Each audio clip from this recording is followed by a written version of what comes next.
Ciao ragazzi, welcome back to Inter Worldwide. Forgive my voice and the flu symptoms that are coming with it. But you know what? Sometimes you just need to make a decision and look after yourself. And as someone who really despises taking time off work, really does not enjoy taking a day off, sometimes you just got to look after yourself and go, nah, man, I need 24 hours to recover because I'm not feeling great. But you know what cheers me up? Knowing that I can be here in my comfortable chair with my Inter Worldwide community and the lovely channel trim and the lovely beat in the intro. It really makes me feel like I'm just where I need to be at home, and always helps when there's double-digit people here for a start and the chat starts to pop nicely. Mattia is here, reminding everybody to like that video, please, and thank you. Ciao to Ian Kerr. Thank you for coming through. What time is it for you right now, bro? Like butt fucking 2:30 in the morning or some shit? Juve Cornercast is here again. Thank you for your support. I think I'm up to like 5 Juve fans that watch me on the regular now. One of them being a channel member. This is insane. I'm gonna start being recognized as a very well-liked Inter fan within your community. I have to change that. I need to throw some real hard shard banter, like some real shanks into your club sooner or later. But it's all good fun, brother. Thank you so much for coming through again, JCC. Make sure we are subscribing to the Juve Cornercast as well to make sure you hear them talk and complain and sook about the club that we hate the most. Ciao. And 11:30 here. That's piss easy time for you and Debs. That's nothing. That's morning. That's wake up.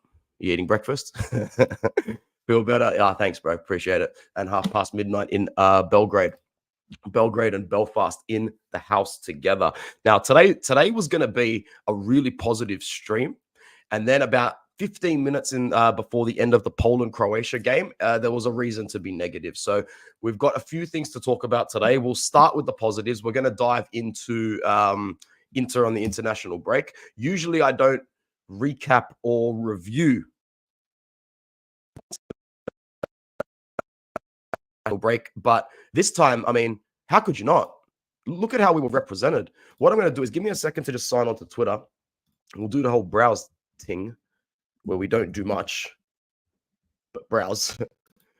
And we'll have a nice chat about Zielinski. And we'll have a nice chat about how Inter was the most represented first team squad from a European league in the international fixtures. It could possibly be Real Madrid altogether, but if you're going to do that, you need to take into account how many of their players represented cross-continent in South America.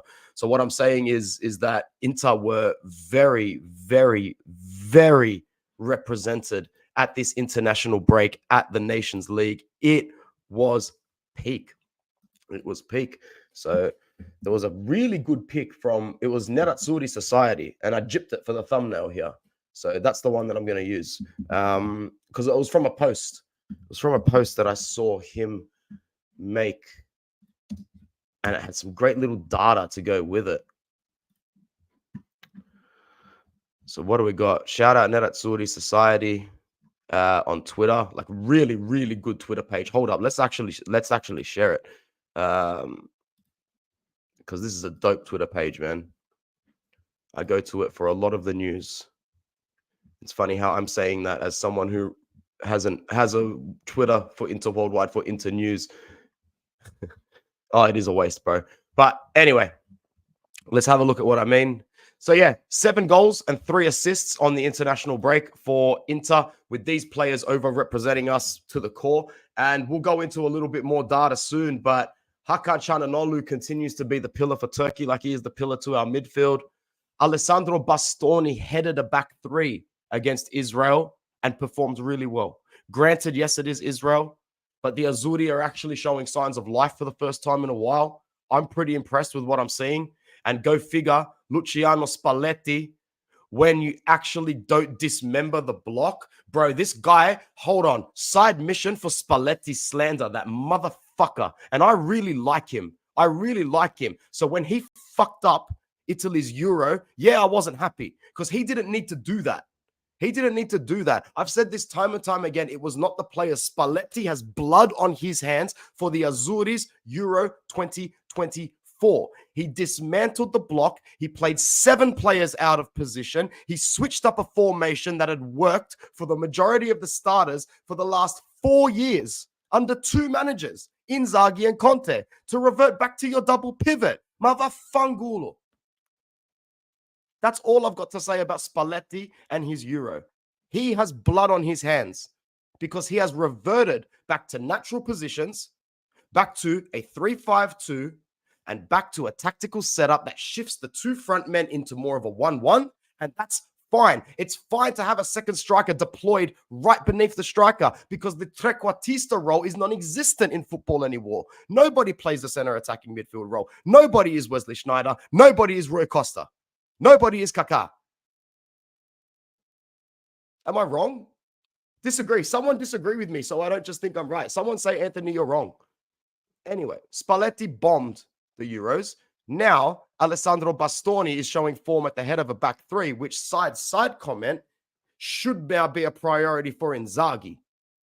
If you can shift Hakan Çalhanoğlu from an attacking midfielder to a regista, you can get Alessandro Bastoni to defend 4 yards more to the right so he can lead a back 3 in a centre back. This could present Inter with a huge cost-saving opportunity and a huge flexibility option here when we need to let the likes of De Vrij and Acerbi walk. I wanted Pavard or Bastoni to be very comfortable in heading a back 3. If it's Bastoni, even bloody better. Even better. You want to know why?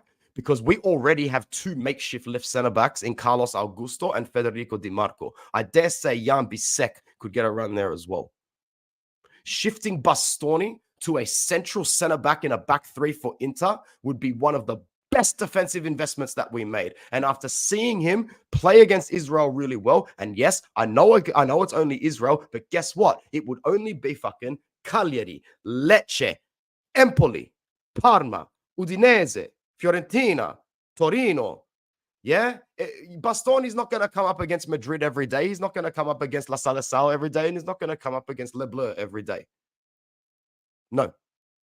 Bastoni, head of a back 3 for Inter. Rivals should be scared if that happens. Italy. We'll stay on Italy for a second. Or should we go to some comments? We should go to some comments. Hey, Mighty Mo, we never catch you live anymore because I do the streams at shitty times. It's good to catch you, cuz. How you been? How have you been, cuz? It's been a while. It's been so long since we've spoken. Mr. Mighty Mo in the house. There's 22 people here right now. See, these are the times that you got to stream, bro. You got to stream on the European clock. Otherwise, all is lost. Listen, even though I don't like him, I always want to see other content creators grow. Bro, me too, man. I love seeing content creators grow. I really, really do. Marvel Lawson, another channel member, is in the house. That's my member, Marvel. My member. Talk about loyalty, bro. Talk about Zanetti, bro. Marvel Lawson and Mighty Mo, the guys. Yes, of course we get injury news. Of course we get the injury news in the fucking Nations League. Of course we do. We almost missed it. Mattia. And we had all these brothers. All the boys. All the boys are playing. All the boys are moving. All the boys are shaking. And only one of them copped a knock. Did you hear what the fucking Polish manager said at full time? The Desta di Cazzo. This guy's a fucking retard, bro. Listen to what this. Listen, sorry for swearing a lot today. I'm not well. I'm sick and I'm probably just agitated a little bit. Poland manager Michael or Michel, whatever way you want to pronounce it, Probia on Zielinski's injury. It's a shame Zielinski had to come off. He would have been very important for the end of the match. As for his injury, there shouldn't be any major issues, but he asked to be subbed. Bro, this guy's basically saying, I knew that I was going to slog Zielinski through the fields today like a slave. He was going to get injured eventually. What a shame it happened 20 minutes before the final whistle fully, rather than at full time, 94 minutes. Shitty comment from a shitty manager, and just for that, I don't want Poland to do well because I'm petty. Banter is the best entertainment. As long as it's kept within respectful grounds and people don't get personal or even semi-personal. Banter is a very loose term, but if you've got a good read on people, you can always tell when the banter is genuine or whether it's a front for more sadistic measures. Studying psychology helps probably a little bit, but yeah. Anyway, Who's next? Who's next? Who's next? Good comments today, guys. Keep them coming. Keep them coming. 12:34. Where are you again, Marvel? You're somewhere in the for some reason, I thought you were in the States. Fantastic performance from our players on the break. Unfortunate about Zielinski. Hate this competition. Nations League is a waste. What up, King Darian? Another loyal subscriber to Inter Worldwide. Arnautovic. Let's go. Let's go. Arnautovic. Did you see him? Did you see him? Did you see him go against Holland?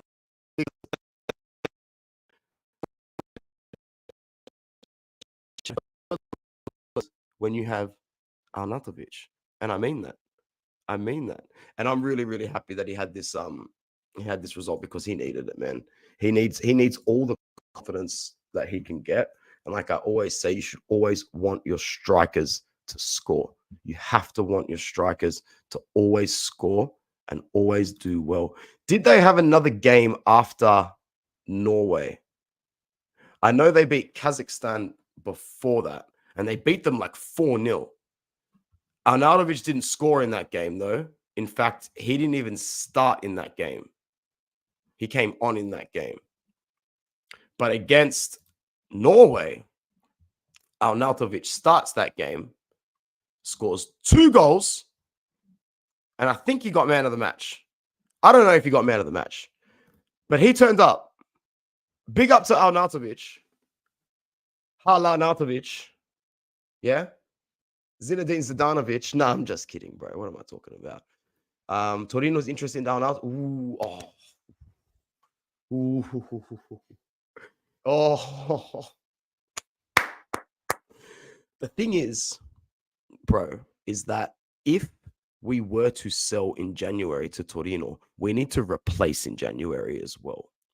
And Arnautovic is still okay. He's still decent.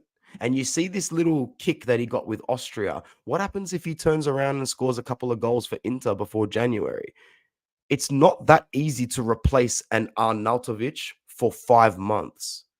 That sentence might sound a little bit far-fetched, but really when you break that down, when you deep that, it's not that easy to replace an Arnautovic for 5 months because Arnautovic is a 5-month guy.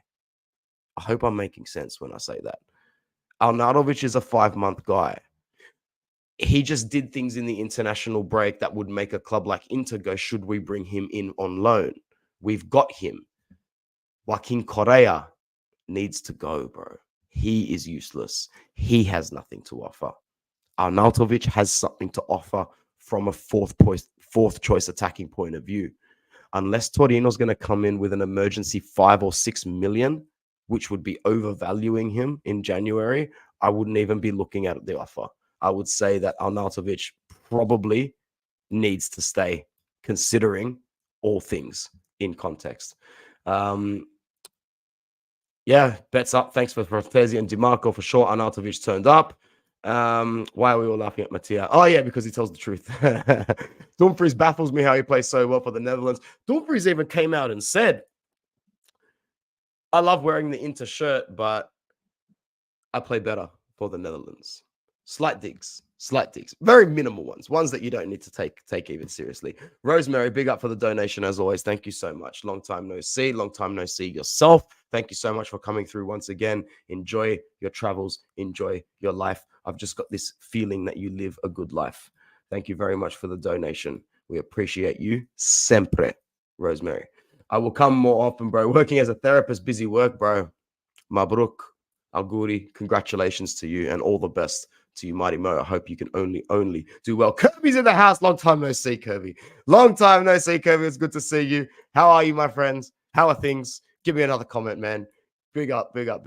Inzaghi. Hey, Omar, salam alaikum, my brother. Inzaghi putting a Cherby, Mickey, and Darmian against Venezia. And Anto is saying that he wants to see a backline of Basto, Pavard, and Carlos.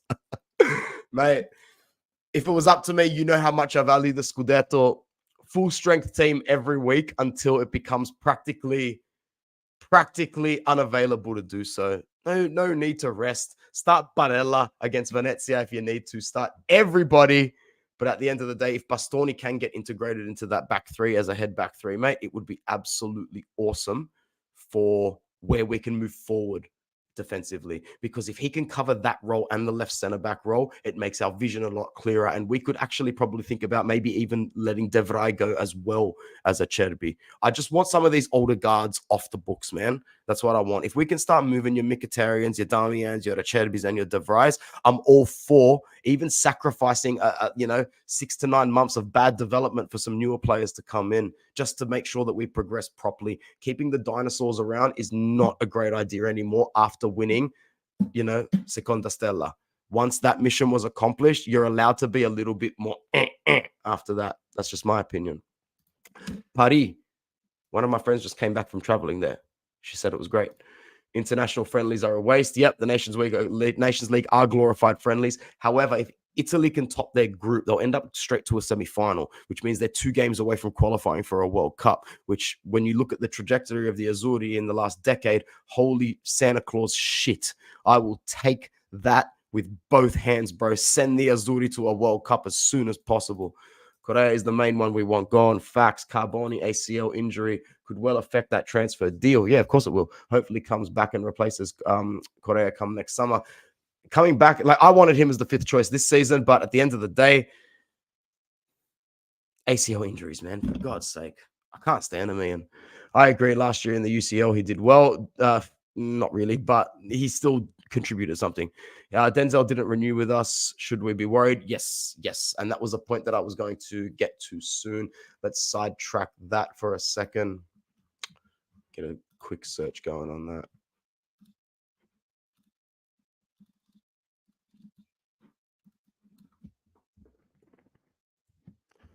We want the latest update. Yeah, so Denzel Dumfries basically has not renewed with us just yet. And I think you're looking at a situation here where the window has been missed, so to speak. The window has been missed. I think that we're going to have to probably sell now before there's an extension. And if that's the case, we're not going to get very good money for him. So what I mean is that you might even see a January swoop for this guy. I have no doubt that Premier League sides are watching him. I have no doubt that Spanish sides are watching him because he's a good footballer. He's athletic. He fits the modern day profile. And Ian says it's basically a done deal. But sorry, Ian, I'm going to have to disagree on that one, my brother, because I'm sick of the done deals. And the contract, the way that the contracts have worked with us recently haven't been great, except I will big up the Barella and the Lautaro renewals. I think they were done quite well. So eating my words there. But prior to that, obviously, we saw some players walk for really bad prices for lack of extension reasons, whether it was Brozovic for 17 million, Skriniar for free. It happens. But at the end of the day, it is what it is. Morocco hit 4-0, but no goals for Hakimi. Yeah, wouldn't we love to bring Hakimi back in Denzel's position? Wouldn't that be something? And this is my fear, that he will walk for free, Mattia, in the summer. So we've covered Arnautovic, and we've just covered Denzel, who scored for the Netherlands again. They didn't beat Germany, though, did they? I think they lost 1-0. Did they lose 1-0 to Germany? Yeah, they lost 1-0 to Germany. How many minutes did Denzel play in the game against Germany? Line-ups. Dumfries played all of the game. Xerxes got some minutes as well. That's nice. For anyone who is following, I'll also be doing a stream on my other channel, Proof FC, today, covering Manchester United and the latest stuff on that. Boo, boo, boo. The other result was 1-1. So some pretty shitty results, Nations League-wise, for the Netherlands, but we'll take the Dumfries goal every day of the week. We will take the Dumfries goal every day of the week. Good for him. We should renew him, but man, because he's the sort of player that with a renewal, he automatically becomes worth about 25 to 30 million. It's in our best interest to do that. Oh man, I'm going to be talking about that. I cannot wait to talk about that. That is such a good topic of conversation, man. Such a good topic of conversation. Bro, story time. So obviously, more so for Ian, but for everyone, I had a bit of a multi and a parlay going as well. My last leg to make $115 was for Georgia or draw. Georgia times 2. And what happens? Albania goes to Georgia, gyps them 1-0, and Christian Aslani scores the goal in the 48th fucking minute. Being an Inter fan is a weird thing, like a really weird thing. Christian Aslani, bro, with a goal in the 48th minute to cost me $115 off a $5 bet. You can't write this merda. You can't do it. Can't do it. Won't do it. Christian Aslani, who plays very well for Albania, who is rated very, very highly in the Albanian realm. Maybe with that slight injury to the guy bottom left of him, maybe he will keep getting a few more minutes for Inter. I'm not ready to give up on our guy just yet. I'm not ready to give up on our guy just yet. But he needs to show us more. He needs to show us more. Let's very quickly move through Federico Di Marco because I had my little sour, salty Spalletti spit at the start of the stream. How many S's were in that sentence right there? And Federico Di Marco is balling out in his natural role and natural position. I believe that Federico Di Marco is Spalletti's biggest regret from the Euro. If he was to break down and deep his Euro and say, this is what I regret the most, I think not capitalizing on Federico Di Marco as a wing back would be his vex. To play him in a back four with Di Lorenzo as the other right back was absolutely shonky as all hell. Oh, well, Spalletti, you're very lucky that you are still at the helm. Internazionale are true to their name, I guess. Absolutely they are, Musab. Inter giveth and Inter taketh away as always. Bottom left, we look at Zielinski, who not only played well, but scored and then got subbed off injured. It's time to do the big the big search of the stream. And I purposely waited. I was on the couch for about an hour before this. I'm like, should I check on the Zielinski? Should I check on Zielinski? Should I check on Zielinski? I'm like, nah, we'll wait.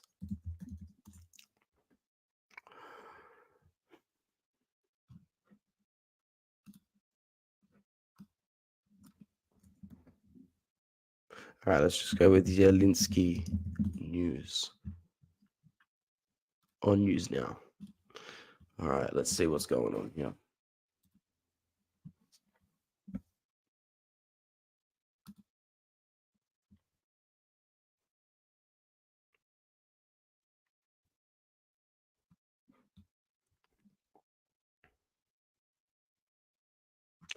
So the good news is that there's not much being reported on it at all.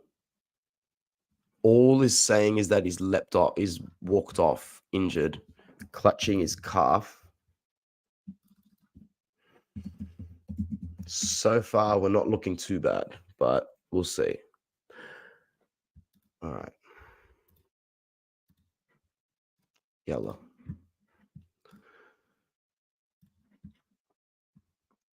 Zielinski on his injury during Poland, Croatia. I hope it's nothing serious and I'll be all right to play. I felt a little tense. We'll see how it is.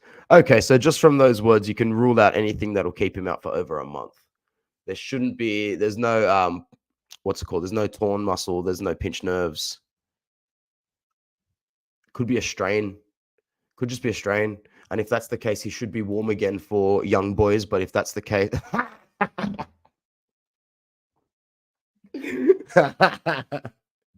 That's messed up. That never gets old. That comes around every single time, again and again and again.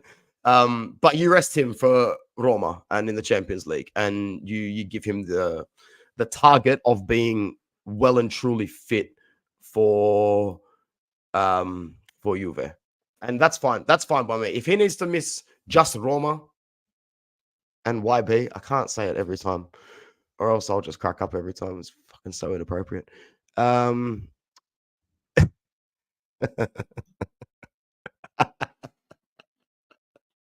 Return Barella and leaving Zielinski. Yeah, man, that Polish manager, what an absolute idiot. Great goal from Zielinski, though.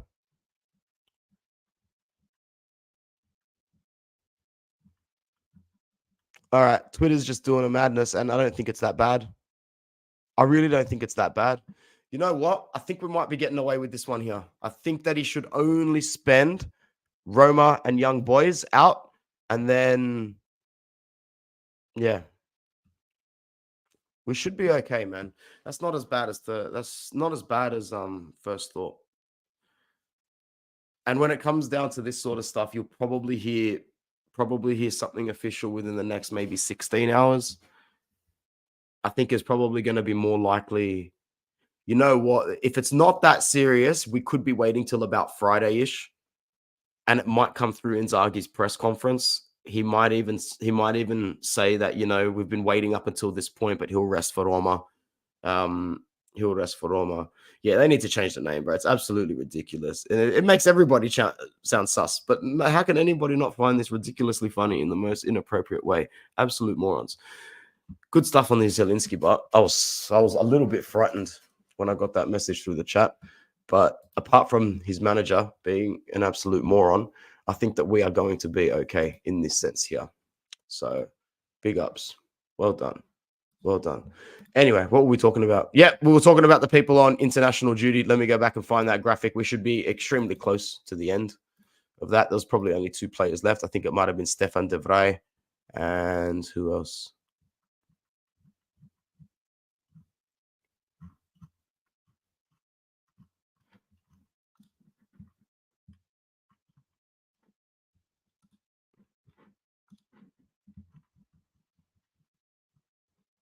Oh yeah, of course. Luciano Spalletti's favorite brother, favorite new son.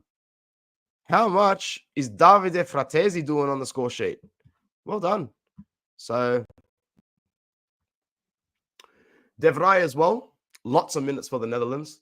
I have it on good authority from an Inter fan named Tom, who just might be twice as pessimistic as I am. Not a little bit more pessimistic. I'm talking twice as pessimistic as I am. This guy puts Mattia and I to shame. And I really like him. I think he's always got something worth listening to. Let me find it again. What did you say?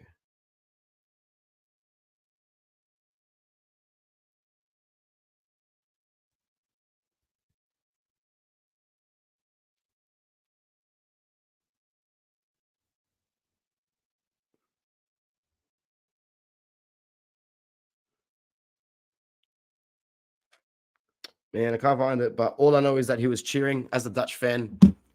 Thank God for De Vrij. I'd start him over De Ligt and Van Dijk any day of the week at the moment. He's definitely our best centre back. And I didn't watch enough of the Netherlands recently. And maybe those other 2 centre backs really are out of form. I don't really know what to. I know De Ligt is well and truly typical De Ligt. I thought Virgil van Dijk was doing his thing recently, although I know he got a red card as well. Did he get it against Hungary? If so, maybe De Vrij is stepping it up a little bit. The thing about De Vrij is that he would still have market pool. He will still have a little bit of market pool. He's done so many years at senior level for us now. There's no reason why another club wouldn't take him. What's his contract situation like? He's extended it until the end of the season. So, you know what would be really cool? I wouldn't mind if he left on a free and went back to Feyenoord. That would be dope. But at the same time, it'd be nice to get a little bit of dough for him. So I think what we should be looking at is releasing Acerbi and renewing De Vrij for 1 more season and then waiting patiently. And if someone wants to offer 7, 8, 9 million, 10 million, take it. If not, let him stick around as another centre back. But it all comes down to really what he wants. He might realize that his first team football is limited. I'm already thinking about next season centre back wise. And if we are going into it with Bastoni, Pavard, Bisek, and De Vrij, and Bastoni knows how to play central centre back as well, well, then we'd only be 1 more centre back signing away from completing our defense, because that would mean that, as I said before, Bastoni could shift into central centre back role when needed, and a Di Marco or an Augusto could slot into there as well. So we might even be looking for someone else that could play left centre back / central centre back in the Mercato. We wouldn't have to drop too much money on it either. I don't see our defensive situation being hard to solve. I can't think that far ahead right now, but bro, I can't think that far ahead about because I don't even think we're looking at anybody just yet. It'd be very curious to see how this Palacios kid goes and if he's ready for first team football next season or if we're going to loan him out. So once we've got information on that, once we see where the minutes on Bisek is going to stand, because I expect him to get a lot more minutes this season and next season. Keep in mind, guys, we're having these conversations about 2025, and we only just went through match day 7, I think, or 8 or 9 in the league. I don't know. We haven't played that many games. Yeah, Tommy's like our president. Most want Achedbi over De Vrij, and I said this in the last stream. Did we say it, Mattia, together? Because he's better. Achedbi is still a better centre back than De Vrij. When Achedbi is on, he's on. He's naturally a big Wahash beast. Get out of my park. You know, he doesn't play exactly like Giorgio Chiellini, but he's from the same crop in terms of ethos and work ethic and stuff like that. And he will continue to push his body until breaking point, until we tell him enough is enough. And because I do think he's going to retire. I don't think he's going to another club after this. I think that he would like to retire at Inter. And if that means seeing out this season, he might call it quits at the end of this season. As a free agent, I could see a lower level Serie A club picking him up, but I don't see his motivation going further than Inter. I think he wants to quit at top level with us and retire here. What potential? Yeah, sorry. Jonathan Tye. Now he would be good. He was the only one that we mentioned in that last stream. He would be a great signing for us. So you can check out our last stream, anybody. And Fratesi, who got on the score sheet again. How many goals is that for him under Spalletti now recently? Is it like 7 goals or something? He's probably got more goals under Spalletti than anybody else. Maybe bar Retegui, if Retegui gets another couple. But, you know, another regret playing Scamacca over Retegui in the Euros. Retegui finding a fair bit of decent form at the moment for club and country. Well done. Fratesi's going to have his minutes cut out for him at Inter still, because I'm very happy with the way he filled in for Barella. If Zielinski is going to take Roma and young boys off, then Fratesi is going to have to be ready to step in and play again. So he's the top scorer under Spaghetti. Fantastic. So Fratesi, bravo Di Marco, bravo Alessandro. I'm very happy with all of them for the Azzurri, and well done to all of Inter stars on international break. I could not be happier with the way they've performed and represented our club. And I think that I don't think we've got that many world-class players in our team, but we have got world-class team players. I hope that makes sense as well. I hope I've made sense today. I don't think I'm sounding 100% right. We don't have world-class players, but we've got world-class team players. Barella is world-class. I do think Alessandro Bastoni is starting to tinker on a world-class centre-back. And I think Lautaro Martinez is still on the borderline of a world-class striker. I don't know if I will call him world-class just yet. So I don't think that we have world-class players, but I think we have world-class team players. And you see it because they translate their professionalism to international duty, and they come up trumps. They come up good. Thank you once again to Rosemary for the donation. Thank you to everybody who joined this short but very sweet stream. We have 20 people still with us right now. So make sure you like the video and subscribe if you are new. If you would like, you can head over to my new channel, which is called Priv FC, P-R'_V-FC, where I'll be discussing and covering the latest Manchester United news, which start with the very embarrassing headline of Thomas Tuchel rejecting them for the England job, and secondly, sacking Manchester United legend Sir Alex Ferguson before Eric Ten Dix. You cannot make this merda up. So I'm assuming everybody here hates Manchester United, and you all also enjoy watching me sook. So you got the best of both worlds here. It's got nothing to do with Inter. You can see me whinge about a club that you hate more than anything in the world. Watch yourself, son. Watch yourself. Thank you very much, bud. This was a very nice stream. It's great to be here with the Inter worldwide community. I'll be back pretty soon, eh? All roads lead to Rome, right? Or are we inviting them to Milan? All roads lead to Rome. 5:45 in the morning, Monday, the 21st of October. Therefore, I will be able to catch the first half of that game. If I remember correctly, the last time we played them, it was the 4-2 away win in the rain with Bastoni getting the goal in the last second to make it 4-2. And Alexis Sanchez was upset because the ball was traveling towards him in the wet weather, but it sort of like skimped by him slightly. And Bastoni scored it. I remember that. We had to come from 2-1 down in that game as well. Pardon me. And it was really good because we were on the back of scoring first and winning every single game. And then we had to come from behind for the first time in a long time. And we did it against Roma. And that was one of the games that I saw that I just went, bro, we're winning this league, man. We are going to be champions of Italy for sure. Massive boo, big time boo. However, my name is Anthony. Thank you for joining me on Inter Worldwide. And if you feel like it, I will drop the link to my other channel in the description right now. Ciao, guys. Much love.